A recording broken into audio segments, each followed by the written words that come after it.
새벽 4시 30분. 알람도 울리지 않았는데 어머니는 벌떡 일어나셨다. 아직 온 집안이 고요한 시간, 어머니만이 깨어있는 시간이었다. 화장실에서 조용히 세수를 하시는데 거울 속 어머니의 얼굴은 어제보다 더 수척해 보였다.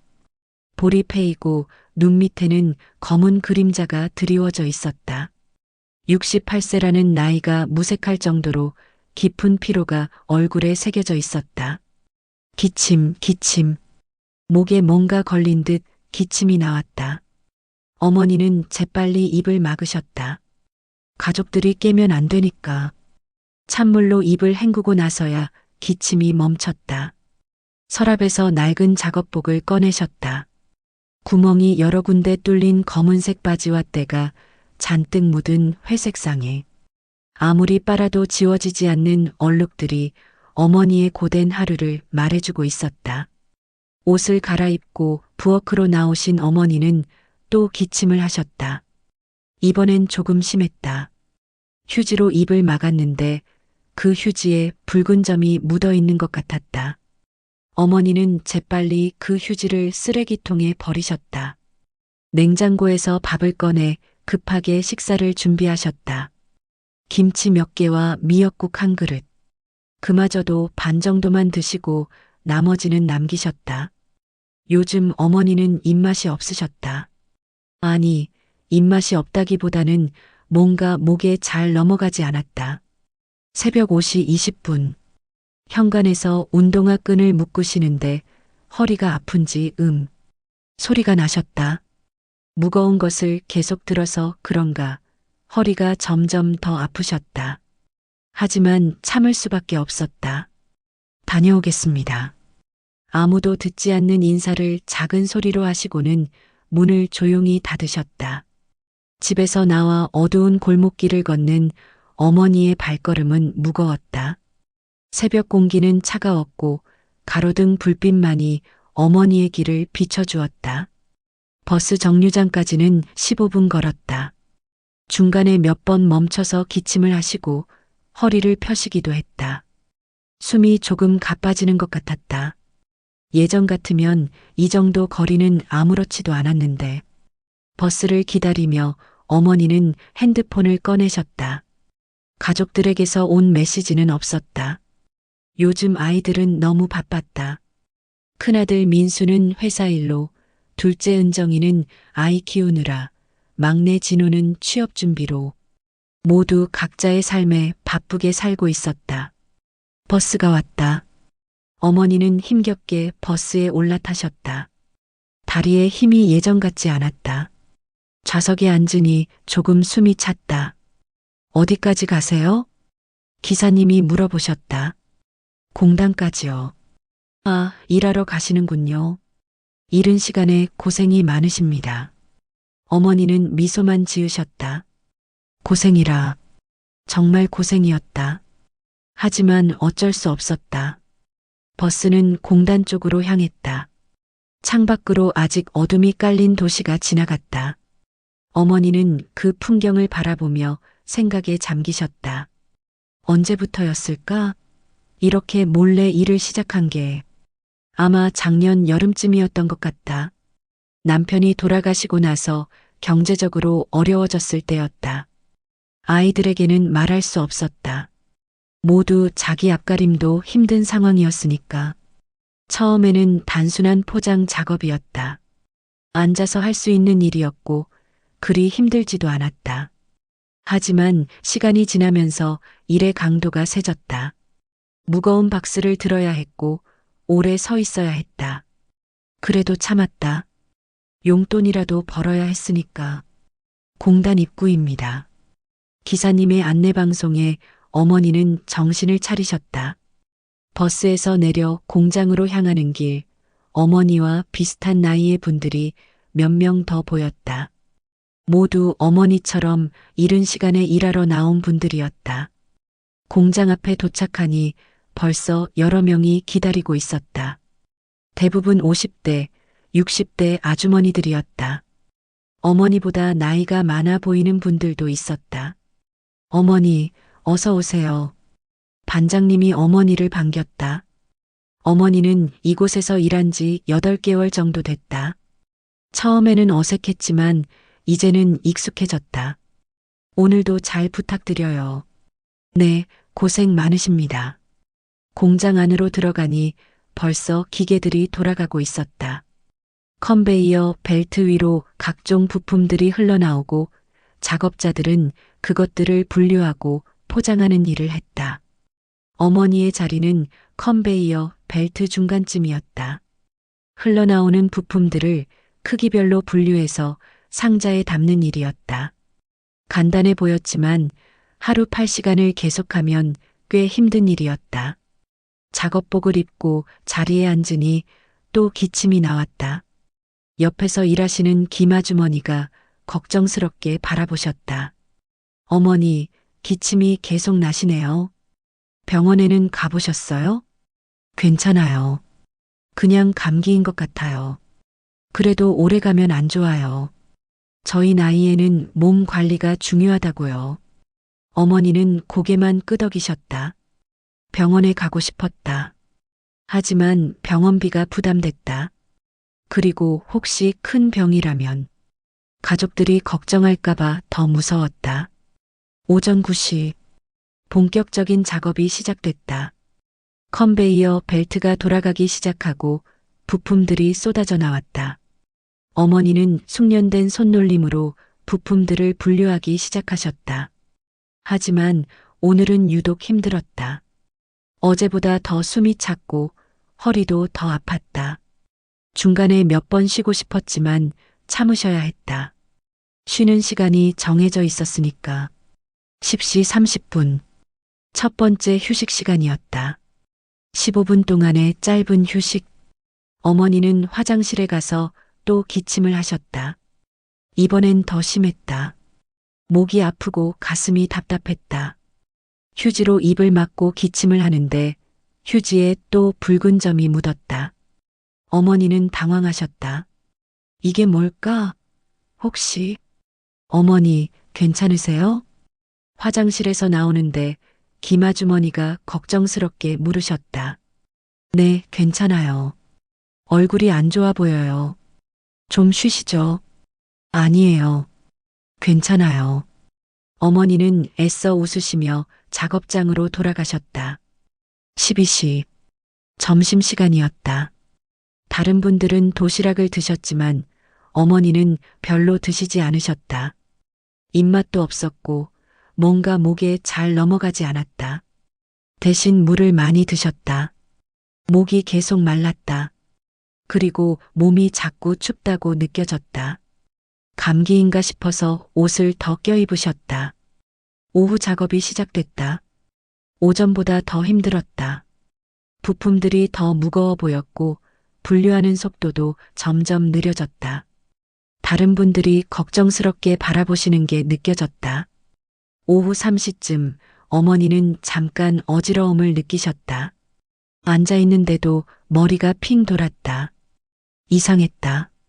이런 적이 없었는데. 어머니, 김아주머니가 달려오셨다. 어머니가 잠깐 비틀거리셨던 것이다. 괜찮으세요? 네, 괜찮아요. 그냥 조금 어지러워서요. 오늘은 일찍 들어가세요. 몸이 안 좋아 보여요. 아니에요. 괜찮아요. 어머니는 고집을 부리셨다. 하루 일당이 아까웠다. 그리고 자꾸 조퇴를 하면 일자리를 잃을 수도 있었다. 하지만 몸은 정직했다. 오후 4시가 넘어가니 기침이 더 심해졌다. 중간에 몇 번 화장실에 가셨는데 갈 때마다 휴지에 붉은 점이 더 많이 묻었다. 반장님도 눈치를 채셨다. 어머니, 오늘은 일찍 가시는 게 좋겠어요. 아니에요. 괜찮아요. 아니에요. 몸이 안 좋은데 억지로 일하시면 더 안 좋아져요. 결국 어머니는 오후 5시에 일을 마치셨다. 평소보다 1시간 일찍이었다. 그만큼 하루 일당도 줄었다. 공장에서 나와 버스 정류장으로 가는 길, 어머니의 발걸음은 아침보다 더 무거웠다. 몸이 천근만근 무거웠고 숨이 계속 찼다. 버스를 기다리며 핸드폰을 확인해 보니 은정이에게서 메시지가 와 있었다.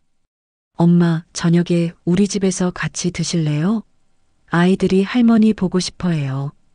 평소 같으면 기뻐했을 메시지였다.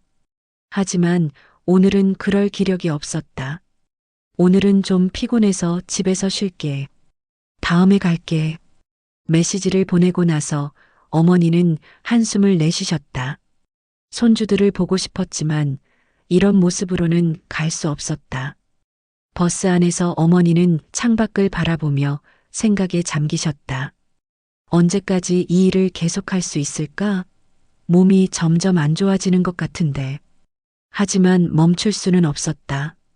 생활비도 필요했고 혹시 아이들에게 도움이 될 일이 있을지도 몰랐다. 그리고 무엇보다 아무것도 하지 않고 집에만 있으면 더 우울해질 것 같았다. 집에 도착한 건 저녁 7시였다. 온 집안이 조용했다. 아이들은 각자 바쁜 하루를 보내고 있을 시간이었다. 현관문을 열고 들어오니 민수가 거실에 앉아 있었다. 엄마, 어디 다녀오셨어요? 깜짝 놀란 어머니는 재빨리 작업복을 가리시며 대답하셨다. 그냥 마트 다녀왔어. 마트에 가려면 말씀하시지. 제가 사다 드릴 텐데요. 괜찮아. 집에만 있으니까 답답해서. 민수는 어머니를 자세히 바라봤다. 뭔가 평소와 달랐다. 얼굴이 수척해 보이고 옷도 좀 이상했다. 엄마, 괜찮으세요? 얼굴이 안 좋아 보이는데. 괜찮아. 그냥 좀 피곤해서. 어머니는 재빨리 방으로 들어가셨다. 민수에게 들킬까봐 걱정이 됐다. 방에서 작업복을 벗고 평상복으로 갈아입으신 어머니는 거울을 보셨다. 정말 얼굴이 안 좋아 보였다. 아이들이 눈치챌 정도로. 저녁을 차리시려고 부엌에 나오셨는데 민수가 이미 준비해 놓았다. 엄마, 앉으세요. 제가 차려놨어요. 고마워. 식탁에 앉아 저녁을 드시는데 역시 잘 넘어가지 않았다. 조금만 드셔도 금방 배가 찼다. 엄마, 많이 드세요. 요즘 너무 안 드시는 것 같은데. 나이가 드니까 입맛이 없어. 그래도 민수는 어머니가 걱정됐다. 최근 몇 달 동안 어머니가 많이 마르신 것 같았다. 그리고 가끔 기침도 하시고. 저녁을 마치고 민수가 돌아간 후 어머니는 혼자 설거지를 하시며 또 기침을 하셨다. 이번엔 정말 심했다. 목이 아프고 가슴이 답답했다. 세면대에 기대서서 한참을 기침하신 어머니는 물을 마시고 나서야 진정됐다. 밤 10시 어머니는 침대에 누우셨다. 온몸이 아팠다. 허리도 아프고 다리도 아프고 가슴도 답답했다. 내일도 새벽에 일어나야 했다. 또 새벽 4시 30분에 일어나서 몰래 집을 나서야 했다. 아이들이 모르게. 언제까지 이럴 수 있을까? 어머니는 천장을 바라보며 중얼거리셨다. 하지만 선택의 여지가 없었다. 계속해야 했다. 아이들을 위해서, 그리고 자신을 위해서. 새벽 2시. 어머니는 갑자기 깨셨다. 목이 너무 말라서였다. 부엌에 가서 물을 마시려는데 갑자기 기침이 심하게 나왔다. 콜록, 콜록. 이번엔 정말 심했다. 숨을 쉬기가 힘들 정도였다. 어머니는 세면대에 기대서 한참을 기침하셨다. 기침이 멈춘 후 세면대를 보니 물에 붉은 점들이 여러 개 떠 있었다. 어머니는 깜짝 놀라셨다. 이게 뭐지? 하지만 생각할 겨를이 없었다. 아이들이 깰까봐 재빨리 물로 씻어내고 방으로 돌아가셨다. 침대에 누웠지만 잠이 오지 않았다. 가슴이 답답하고 목이 아팠다. 그리고 무엇보다 두려웠다. 혹시 큰 병은 아닐까? 하지만 곧 그런 생각을 떨쳐내셨다. 그럴 리 없다. 그냥 일을 너무 열심히 해서 피곤한 것뿐이다. 며칠 쉬면 나아질 것이다. 새벽 4시, 알람보다 먼저 깨신 어머니는 또다시 일어나셨다. 오늘도 해야 할 일이 있었다. 가족들이 모르게 혼자서 어머니의 하루가 또 시작됐다. 일주일이 더 지났다. 어머니의 기침은 나아지지 않았다. 오히려 더 심해졌다. 새벽마다 반복되는 기침과 함께 나오는 붉은 점들. 어머니는 이제 그것이 무엇인지 알고 계셨다. 하지만 인정하고 싶지 않으셨다. 일요일 오후 온 가족이 모였다. 민수와 은정이 그리고 진호까지. 오랜만에 다 같이 모인 자리였다. 어머니는 기뻐하셔야 할 상황이었지만 몸이 너무 힘들어 제대로 웃을 수도 없었다. 엄마, 뭔가 차려드릴까요? 은정이가 물었다. 아니야, 괜찮아. 엄마가 할게. 어머니는 부엌에서 식사 준비를 하셨다. 평소보다 시간이 오래 걸렸다. 중간에 몇 번 쉬셔야 했고 어지러움 때문에 싱크대에 기대셔야 할 때도 있었다. 엄마, 도와드릴게요. 은정이가 부엌으로 들어왔다. 괜찮다. 곧 다 돼. 하지만 은정이 눈에는 어머니가 예전 같지 않아 보였다. 움직임도 느리고 얼굴색도 안 좋고 가끔 숨을 깊게 쉬시는 것 같았다. 엄마, 혹시 어디 아파요? 아니야. 괜찮아. 어머니는 애써 웃으시며 대답하셨다. 절대 들키면 안 됐다. 식탁에 음식이 차려지고 가족들이 둘러앉았다. 어머니도 자리에 앉으셨는데 앉는 모습이 예전과 달랐다. 조심스럽게 마치 몸이 아픈 사람처럼. 엄마, 요즘 살이 많이 빠지신 것 같은데? 진호가 걱정스럽게 물었다. 나이가 드니까 그런가 봐. 괜찮아. 그래도 너무 마르신 것 같아요. 병원에 한번 가보시는 게 어때요? 그 말에 어머니의 젓가락이 잠깐 멈췄다. 괜찮다고 했잖니. 그냥 입맛이 없어서 그런 거야. 민수가 어머니를 자세히 바라봤다. 요즘 어머니가 정말 이상했다. 예전보다 말수도 줄었고 가끔 표정이 아픈 사람 같았다. 엄마, 진짜 괜찮으세요? 얼굴이 안 좋아 보이는데. 괜찮다니까? 어머니의 목소리가 평소보다 날카로웠다. 그 순간 모든 사람이 놀라서 어머니를 바라봤다. 아, 미안해. 엄마가 너무 예민하게 굴었네. 어머니는 재빨리 사과하셨다. 하지만 속으로는 초조했다. 자꾸 병원 얘기를 하면 어떻게 하나. 엄마, 우리가 걱정돼서 그런 거예요. 은정이가 조심스럽게 말했다. 알아. 고마워. 그런데 정말 괜찮으니까 너무 걱정하지 마라. 식사가 계속됐지만 분위기는 어색해졌다. 아이들은 서로 눈짓을 주고받았다. 분명히 어머니에게 뭔가 문제가 있는 것 같았다. 어머니는 음식을 거의 드시지 않으셨다. 몇 숟가락 떠드시다가 그만두셨다. 목에 잘 넘어가지 않았고 억지로 먹으면 토할 것 같았다. 엄마, 왜 안 드세요? 민수가 물었다. 배가 안 고파서. 나이가 드니까 많이 못 먹겠어. 그래도 너무 안 드시는 것 같은데. 그때 갑자기 어머니가 기침을 하셨다. 평소보다 심한 기침이었다. 온 가족이 놀라서 바라봤다. 콜록, 콜록, 콜록. 기침이 계속 이어졌다. 어머니는 재빨리 냅킨으로 입을 막으셨다. 엄마. 은정이가 일어나서 어머니 등을 두드려 드렸다. 괜찮아, 괜찮아. 그냥 목에 뭔가 걸린 것 같아. 하지만 기침은 쉽게 멈추지 않았다. 30초 정도 계속 기침을 하신 후에야 진정되셨다. 엄마, 이거 감기 아니에요. 병원에 가봐야겠어요. 진호가 단호하게 말했다. 아니야. 그냥 목감기야. 며칠 지나면 나아질 거야. 엄마, 이런 기침이 얼마나 됐어요? 민수가 물었다. 어머니는 잠깐 머뭇거리셨다. 언제부터였지? 한 달? 2달? 정확히 기억이 나지 않았다. 얼마 안 됐어. 일주일 정도? 거짓말이었다. 사실은 2달 넘게 기침이 계속되고 있었다. 식사를 마치고 아이들이 설거지를 하는 동안 어머니는 화장실에 가셨다. 또 기침이 나올 것 같아서였다. 화장실에서 혼자 기침을 하시는데 이번에는 더 심했다. 휴지로 입을 막고 기침을 하는데 휴지가 빨갛게 젖었다. 어머니는 깜짝 놀라셨다. 이렇게 많이 나온 적은 처음이었다.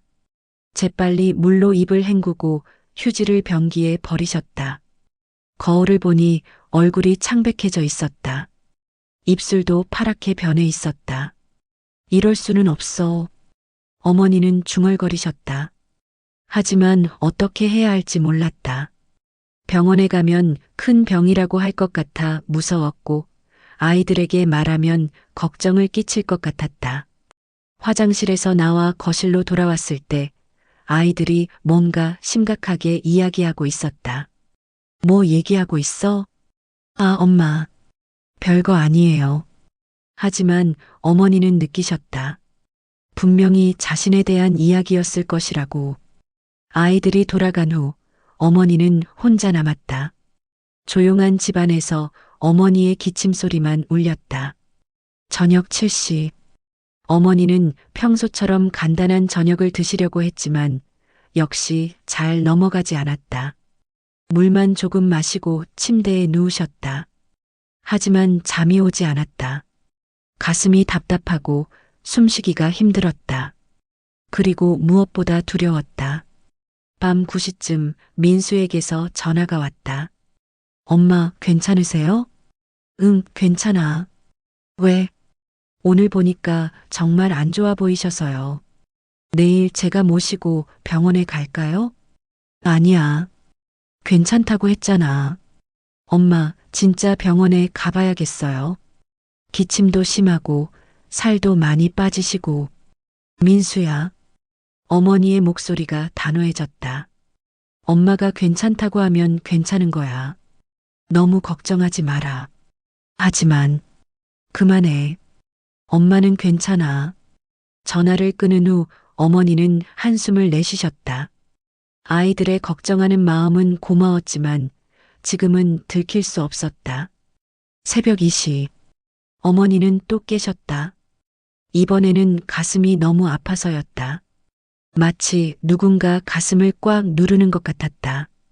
부엌에 가서 물을 마시려는데 또 기침이 나왔다. 이번에는 정말 심했다. 그리고 어머니는 세면대에 토하셨다. 그런데 토한 것 중에 붉은 것들이 섞여 있었다. 어머니는 무서워지기 시작했다. 이제 더 이상 무시할 수 없을 정도였다. 하지만 여전히 병원에 갈 용기는 없었다. 혹시 정말 큰 병이라면? 혹시 아이들에게 걱정을 끼치게 된다면? 그보다 더 무서운 건 일을 못하게 될까 봐서였다. 병원에 가서 입원하라고 하면? 수술을 해야 한다고 하면? 그럼 일을 못하게 되고 그동안 모아온 돈도 다 병원비로 나가고 어머니는 다시 침대에 누우셨다. 하지만 더 이상 잠을 잘 수 없었다. 새벽 4시 30분. 평소처럼 일어나야 할 시간이었다. 하지만 오늘은 몸을 일으킬 수가 없었다. 온몸이 무겁고 숨쉬기도 힘들었다.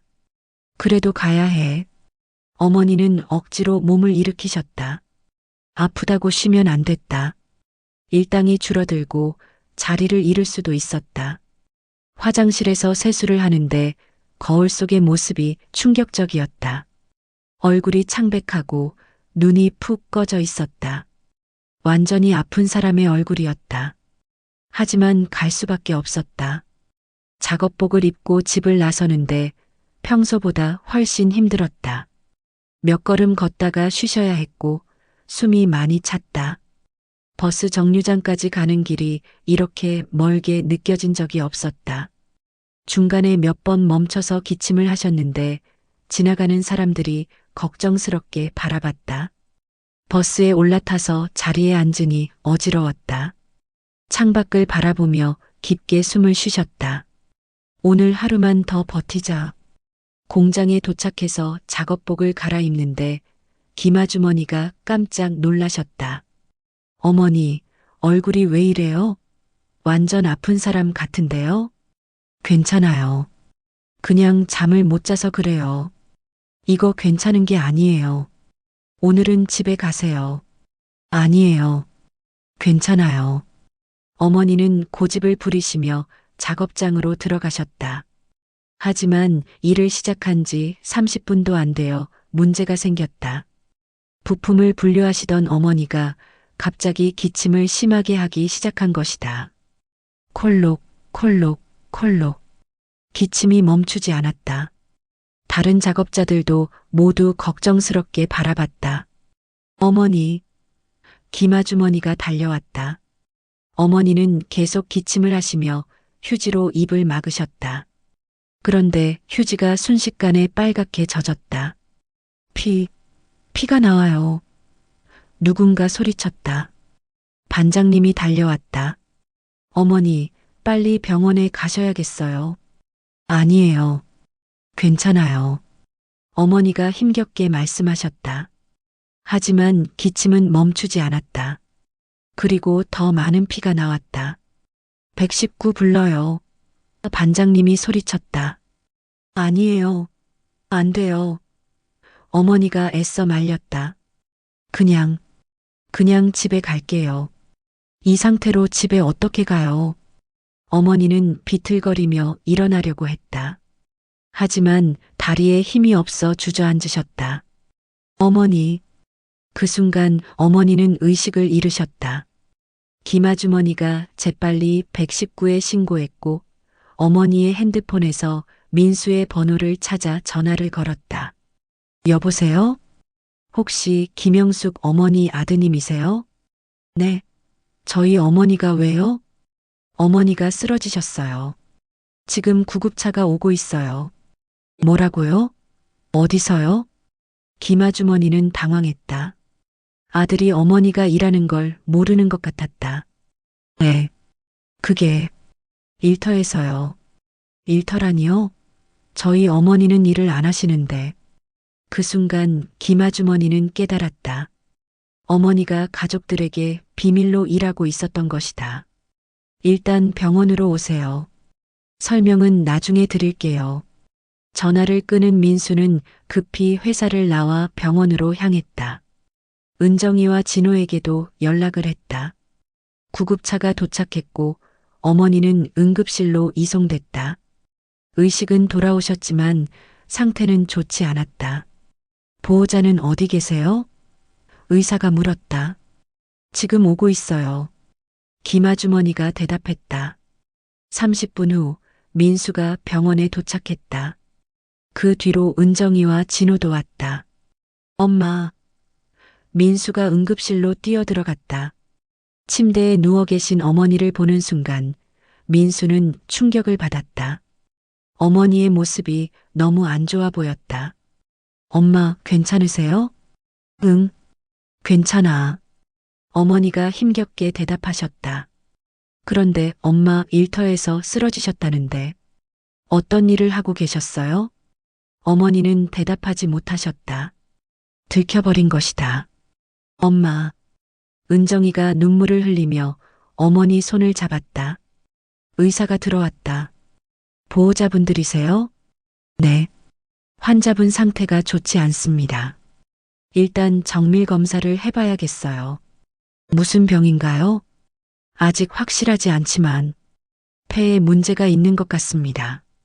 그 말을 들은 순간 모든 사람이 얼어붙었다.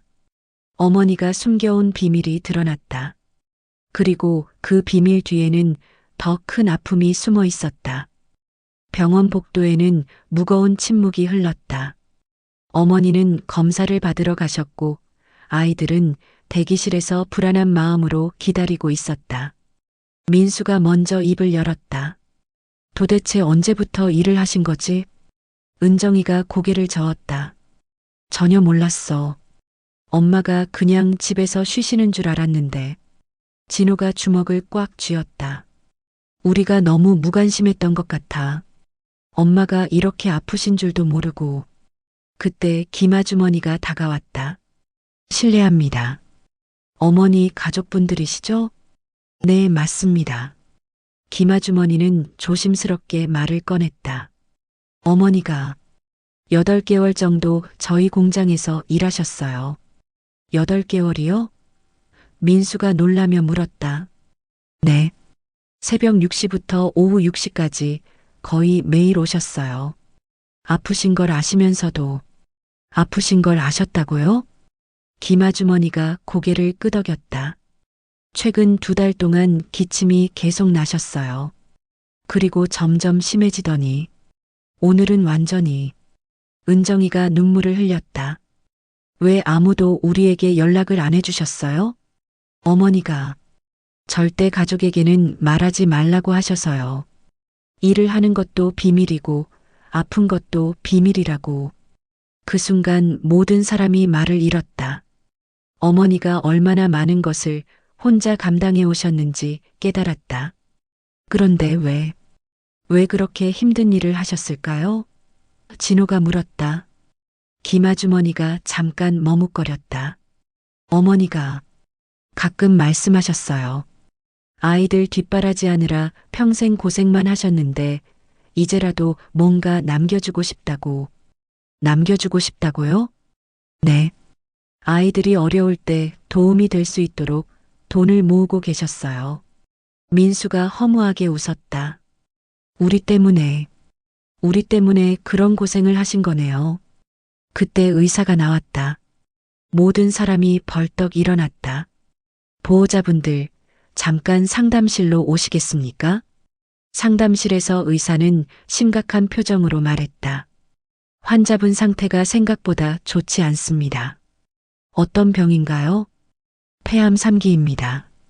그 말이 떨어지는 순간 세상이 무너지는 것 같았다. 은정이가 주저앉았고 민수와 진호는 멍하게 의사를 바라봤다. 폐암이라고요? 네. 상당히 진행된 상태입니다. 아마 최소 6개월 이상은 진행됐을 것 같습니다. 6개월. 어머니가 아프신 게 6개월이었다는 말이었다. 그동안 혼자서 얼마나 힘드셨을까? 치료 방법은 없나요? 민수가 떨리는 목소리로 물었다. 항암 치료를 시도해 볼 수는 있지만 환자분 나이와 상태를 고려하면 쉽지 않을 것 같습니다. 그럼 얼마나 더? 의사가 한숨을 내쉬었다. 길어봐야 1년. 짧으면 몇 달 정도로 보입니다. 충격적인 선고였다. 어머니에게 시간이 많지 않다는 것이었다. 환자분은 본인 상태를 아시나요? 아직 말씀드리지 않았습니다. 먼저 가족분들과 상의해 보라고 했거든요. 의사가 나간 후 상담실에는 무거운 침묵이 흘렀다. 어떻게 말씀드리지? 은정이가 울면서 말했다. 엄마는 이미 아셨을 거야. 민수가 말했다. 기침에서 피가 나는데 모르실 리가 없어. 그럼 알면서도 일을 계속하신 거네요. 진호가 중얼거렸다. 그때 문이 열리며 어머니가 들어오셨다. 휠체어에 앉아 계셨는데 얼굴이 더욱 창백해져 있었다. 얘들아, 엄마. 세 사람이 동시에 일어났다. 너희들, 회사는? 애들은? 엄마, 그런 건 지금 중요하지 않아요. 은정이가 어머니 손을 잡았다. 어머니는 아이들의 표정을 보시며 알아차리셨다. 의사 선생님이 뭐라고 하시더니 아무도 대답하지 못했다. 어떻게 말씀드려야 할지 몰랐다. 어머니가 작은 목소리로 말씀하셨다. 폐암이지? 모든 사람이 놀라서 어머니를 바라봤다. 엄마, 알고 계셨어요? 짐작하고 있었어. 기침에서 피가 나고 숨이 차고 이런 증상이 나타나면 어머니의 목소리는 의외로 차분했다. 몇 기라고 하더니 엄마, 민수가 눈물을 글썽이며 말했다. 괜찮아. 말해봐. 3기라고 했어요. 어머니는 고개를 끄덕이셨다. 그럼 시간이 많지 않구나. 엄마, 치료하면 돼요. 항암 치료 받으면 나을 수 있어요. 진호가 절실하게 말했다. 어머니가 슬픈 미소를 지으셨다. 얘야, 엄마 나이가 몇 살인데. 그리고 이미 많이 진행된 것 같은데. 그래도 해봐야죠. 어머니는 한참을 생각하시다가 말씀하셨다. 얘들아, 엄마 말 좀 들어봐. 네, 엄마. 엄마가 왜 일을 했는지 알고 싶지? 아이들이 고개를 끄덕였다. 어머니가 깊은 한숨을 내쉬시며 이야기를 시작하셨다. 너희 아버지가 돌아가시고 나서 정말 막막했어. 경제적으로도 그렇고 마음적으로도 그렇고. 엄마. 그런데 너희들은 각자 바빠서 엄마는 그냥 집에서 빈둥거리는 늙은이가 된 것 같았어. 어머니의 목소리에 쓸쓸함이 배어 있었다. 그래서 일을 시작한 거예요? 처음에는 그냥 용돈이나 벌어보자는 생각이었어. 그런데 일을 하다 보니 뭔가 의미가 있는 것 같았어. 의미가요? 너희들 도움 없이도 내가 뭔가 할 수 있다는 게. 그리고 어머니가 잠깐 멈추셨다. 너희들이 어려울 때 도움이 될 수 있는 돈을 모을 수 있다는 게. 엄마, 우리는 괜찮아요. 엄마가 그런 고생할 필요 없어요. 알아. 그런데 엄마 마음이 그랬어. 어머니가 계속 말씀하셨다. 그런데 몇 달 전부터 몸이 안 좋아지기 시작했어. 기침도 나고 숨도 차고. 그때 왜 말씀 안 하셨어요? 말하면 너희들이 걱정할 것 같아서. 그리고 일도 못하게 될 것 같아서. 엄마, 병원에 가서 검사를 받으면 큰 병이라고 할 것 같아 무서웠어. 그래서 계속 미뤘지. 어머니가 눈물을 흘리기 시작하셨다. 미안해, 얘들아. 엄마가 너무 바보 같았지? 엄마, 바보 같다는 말씀하지 마세요. 은정이가 울면서 말했다. 우리가 더 바보예요. 엄마가 이렇게 고생하시는 줄도 모르고. 민수도 눈물을 흘렸다. 엄마, 정말 죄송해요. 우리가 너무 무관심했어요. 아니야. 너희들은 각자 바빴으니까. 그게 변명이 되나요? 엄마가 아프신 줄도 모르고. 진호가 어머니 앞에 무릎을 꿇었다. 엄마, 용서해 주세요. 이제부터는 제대로 모실게요. 어머니가 진호의 머리를 쓰다듬어 주셨다. 얘야, 괜찮아. 엄마는 너희들이 건강하고 행복하게 사는 게 가장 기쁜 거야. 그때 어머니가 가방에서 작은 통장을 꺼내셨다. 이거 8개월 동안 모은 돈이야. 통장을 보니 300만 원이 적혀 있었다. 엄마, 많지는 않지만 너희들이 어려울 때 쓰라고 모은 거야. 아이들이 모두 울음을 터뜨렸다. 어머니가 병든 몸으로 새벽마다 일어나서 힘든 일을 하시며 모은 돈이었다. 엄마, 우리는 이 돈 필요 없어요.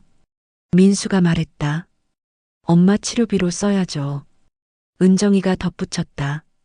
어머니가 고개를 저으셨다. 치료비로 쓰지 마라. 너희들을 위해 모은 돈이야. 엄마, 약속해. 엄마를 위해서. 어머니의 목소리가 단호했다. 그날 밤 어머니는 병원에 입원하셨다. 아이들은 교대로 간병을 했다. 민수가 어머니 곁에서 밤을 새우며 말했다. 엄마, 정말 죄송해요. 뭐가? 엄마가 혼자 이런 고생을 하시는 줄 몰랐어요. 어머니가 민수의 손을 잡으셨다.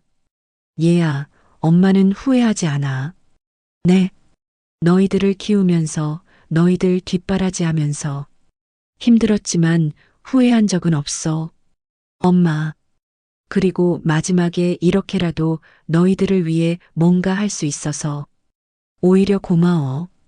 민수가 눈물을 흘렸다.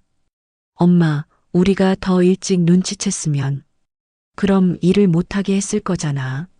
어머니가 웃으셨다. 당연히 못하게 했죠. 그럼 엄마는 아무것도 안 하고 그냥 기다리기만 했겠네. 그게 더 좋았을 거예요. 어머니가 고개를 저으셨다. 아니야. 엄마는 마지막까지 뭔가 의미 있는 일을 했어. 그게 더 좋아. 다음 날 의사와의 상담이 있었다. 항암 치료를 받으시겠습니까? 어머니가 아이들을 바라보셨다. 얼마나 걸릴까요? 최소 6개월은 봐야 합니다. 그리고 부작용이 심할 수 있어요. 엄마 받으세요. 우리가 다 도와드릴게요. 은정이가 말했다. 어머니가 한참을 생각하시다가 고개를 끄덕이셨다. 해보자. 너희들이 원한다면. 하지만 어머니의 마음 한구석에는 다른 생각이 있었다. 과연 이 치료가 의미가 있을까? 아이들에게 더 큰 부담만 주는 것은 아닐까? 그날 밤 어머니는 혼자 창밖을 바라보며 생각에 잠기셨다. 아직 아이들에게 말하지 않은 것이 하나 더 있었다.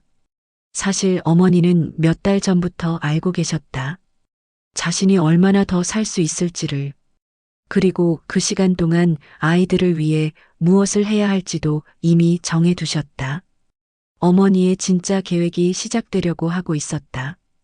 항암 치료가 시작된 지 한 달이 지났다. 어머니의 몸은 눈에 띄게 약해지셨다.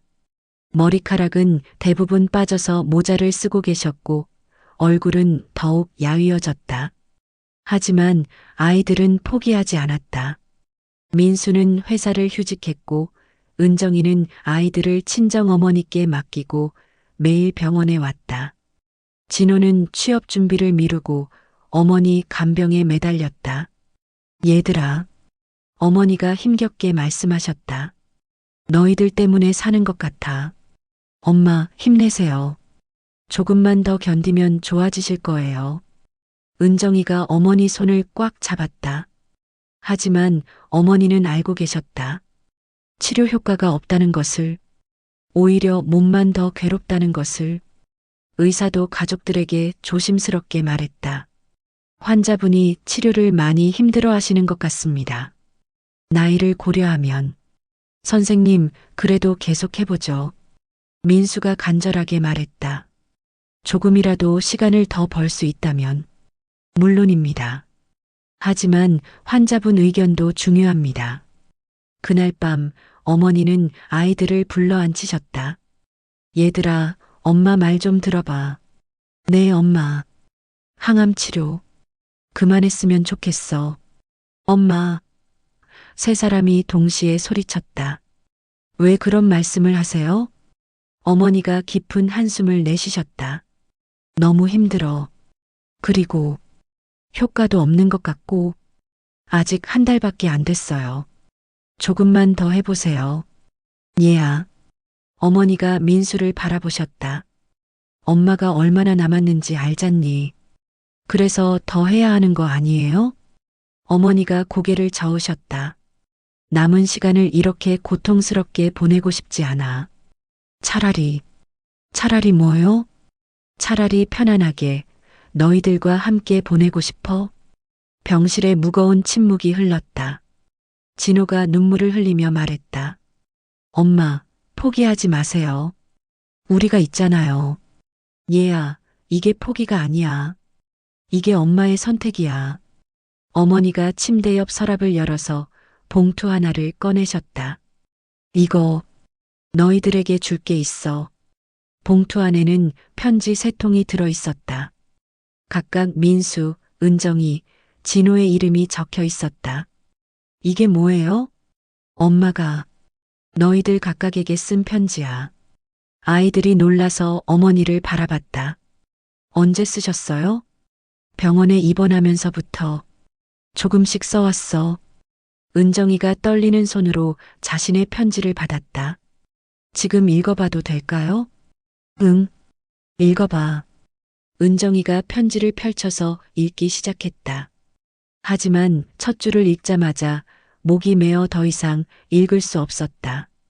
사랑하는 은정이에게 어머니가 대신 읽어주셨다. 너는 어릴 때부터 참 착한 아이였어. 엄마가 힘들 때마다 옆에서 위로해주고 집안일도 도와주고 정말 고마웠어. 엄마, 결혼해서 아이를 낳고 키우느라 힘들었을 텐데, 그래도 엄마를 자주 찾아와줘서 고마웠어. 손주들 얼굴 보는 게 엄마에게는 가장 큰 기쁨이었어. 은정이가 울음을 터뜨렸다. 이제 엄마는 걱정하지 마. 너는 훌륭한 엄마야. 아이들을 잘 키우고 행복하게 살아. 그게 엄마 소원이야. 민수의 편지도 비슷했다. 민수야, 너는 첫째라서 항상 책임감이 강했어. 아버지가 돌아가신 후에는 가장 역할까지 해주려고. 고마웠어. 엄마, 저는 아무것도 못 해드린 것 같은데. 아니야. 내가 있어서 엄마가 든든했어. 이제 너무 무거운 짐 지지 말고 너도 행복하게 살아. 진호의 편지는 특히 길었다. 진호야, 너는 막내라서 엄마가 가장 걱정됐어. 아직 취업도 못했고 결혼도 못했고. 하지만 괜찮아. 엄마, 너는 착하고 성실한 아이야. 조금 늦어도 괜찮으니까 천천히 내 길을 찾아가. 엄마는 항상 너를 응원하고 있을 거야. 세 통의 편지를 다 읽고 나니 병실이 울음바다가 됐다. 어머니가 또 다른 봉투를 꺼내셨다. 그리고 이것도, 이번 봉투는 더 두꺼웠다. 이게 뭐예요? 엄마가 너희들을 위해 정리해둔 것들이야. 봉투를 열어보니 여러 가지 서류들이 들어 있었다. 보험 서류, 예금 통장, 그리고 집 관련 서류들까지. 엄마, 이게 엄마가 죽고 나면 해야 할 일들을 정리해뒀어. 보험금 받는 방법, 예금 정리하는 방법. 엄마, 그런 얘기 하지 마세요. 하지만 어머니는 계속하셨다. 그리고 집은 팔지 말고 너희들이 계속 살았으면 좋겠어. 아니면 은정이가 아이들과 함께 살아도 되고. 엄마, 장례식은 간소하게 해. 너무 돈 많이 쓰지 말고. 그리고 어머니가 잠깐 멈추셨다. 아버지 옆에 묻어줘. 35년을 함께 살았으니까. 죽어서도 함께 있고 싶어. 그 말을 들은 순간 모든 사람이 오열했다. 민수가 어머니 앞에 무릎을 꿇었다. 엄마, 죄송해요. 정말 죄송해요. 뭐가 미안해? 저희가 더 일찍 눈치챘으면 엄마가 이렇게 고생하지 않으셨을 텐데. 어머니가 민수의 머리를 쓰다듬으셨다. 얘야, 엄마는 후회하지 않는다고 했잖아. 하지만 엄마는 오히려 고마워. 마지막에 너희들이 이렇게 정성스럽게 돌봐줘서. 은정이가 어머니 손을 잡으며 말했다. 엄마, 우리 더 오래 함께 있어요. 항암 치료 계속 받으세요. 어머니가 고개를 저으셨다. 은정아, 엄마 말 들어줘. 더 이상 고통받고 싶지 않아. 그래도 대신 다른 걸 하고 싶어. 다른 거요? 어머니의 눈에 잠깐 빛이 돌았다. 집에 가고 싶어. 집에요? 응. 우리 집에서 너희들과 함께 마지막 시간을 보내고 싶어. 의사는 퇴원을 반대했다. 환자분 상태로는 집에서 관리하기 어려울 것 같은데요. 그래도 하고 싶어요. 어머니가 단호하게 말씀하셨다. 응급 상황이 생기면 어떻게 하시겠습니까? 그때는 그때 일이죠. 결국 아이들은 어머니의 뜻을 존중하기로 했다. 퇴원하는 날, 어머니는 오랜만에 밝은 표정을 지으셨다. 우리 집이 이렇게 좋은 줄 몰랐네. 집에 도착한 어머니는 침실 대신 거실 소파에 앉기를 원하셨다. 여기서 너희들 얼굴 보면서 있고 싶어. 아이들은 교대로 어머니를 돌봤다. 민수는 아침, 은정이는 낮, 진호는 밤을 맡았다. 어머니의 상태는 급속도로 안 좋아졌다.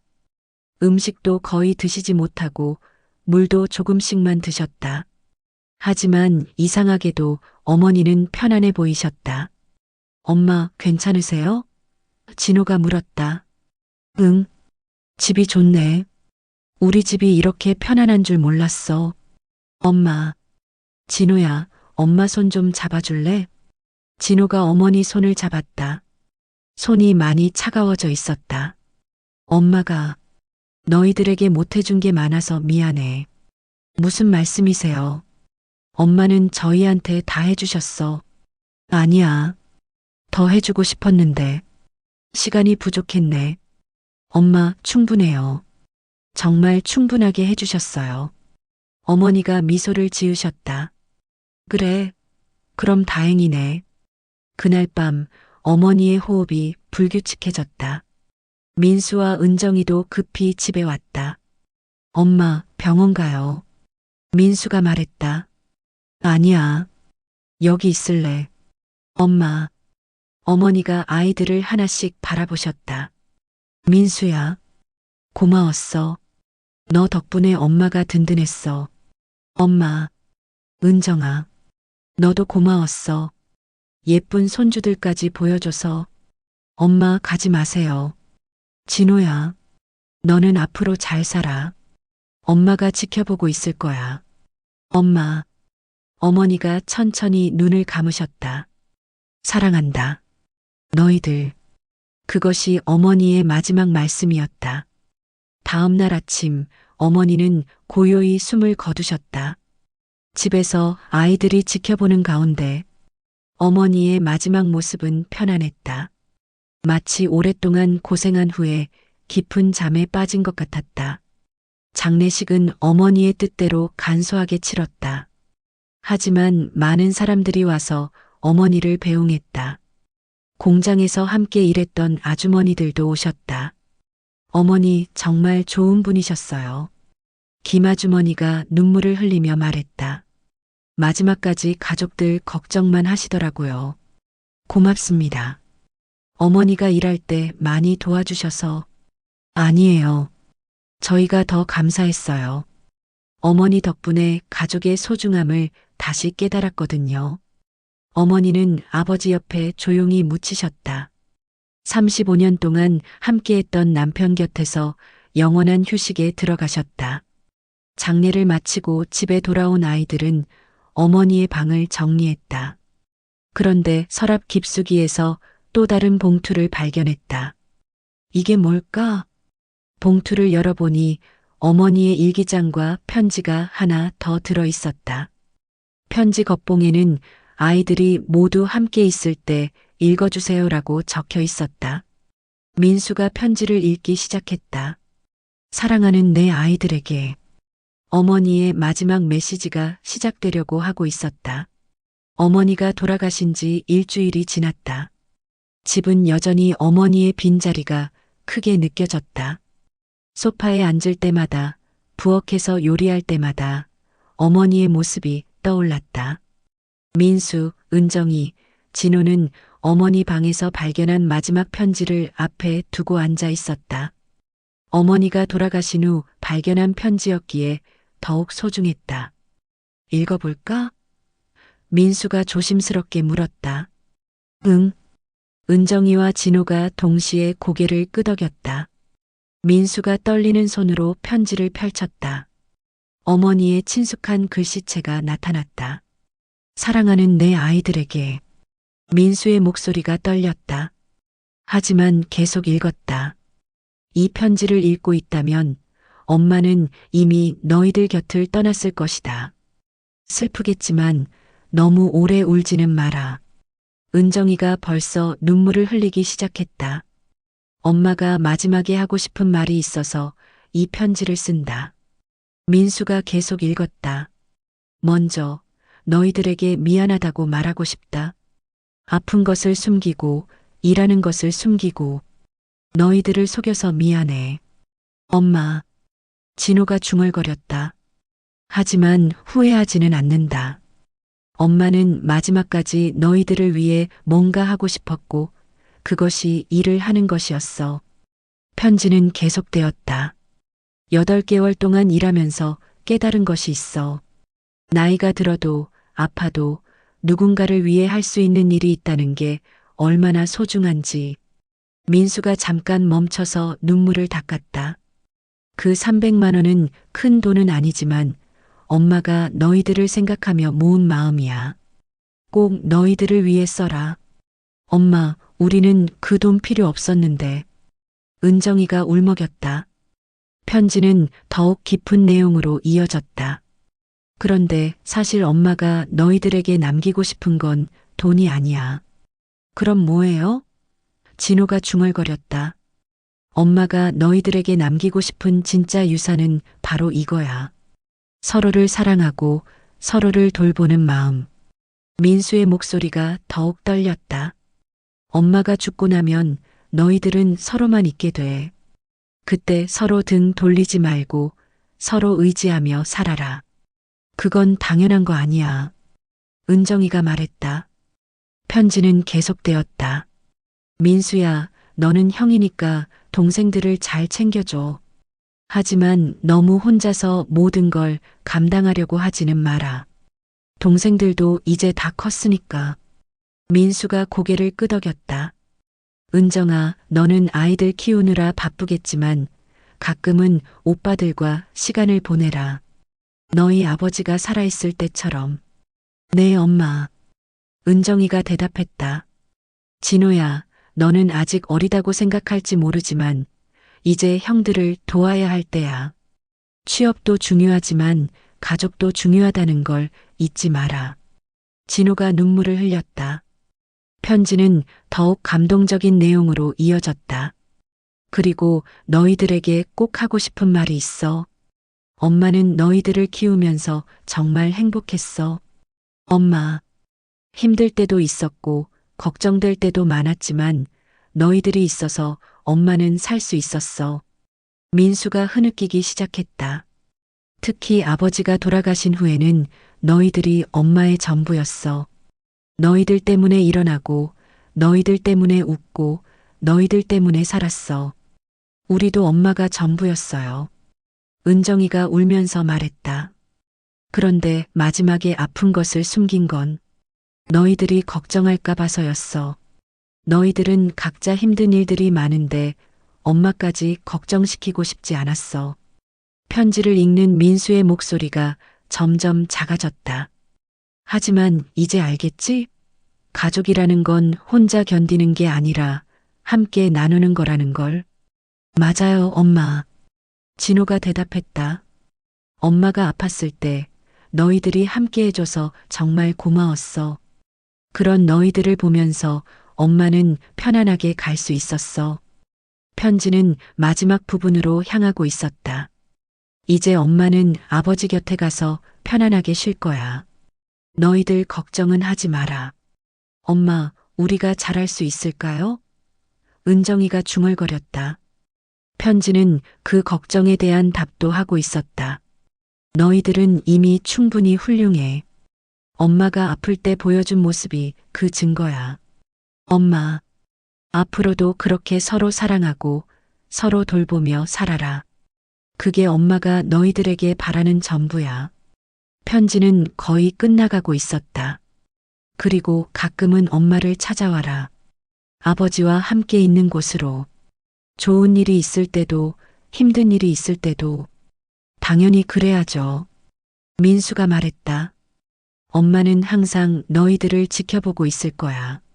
너희들이 행복할 때 함께 기뻐하고 힘들 때 함께 아파할 거야.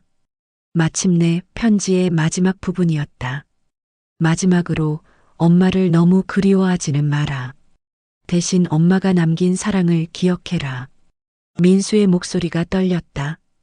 그 사랑으로 서로를 돌보고 그 사랑으로 너희들의 아이들을 키우고 그 사랑으로 세상을 살아가라.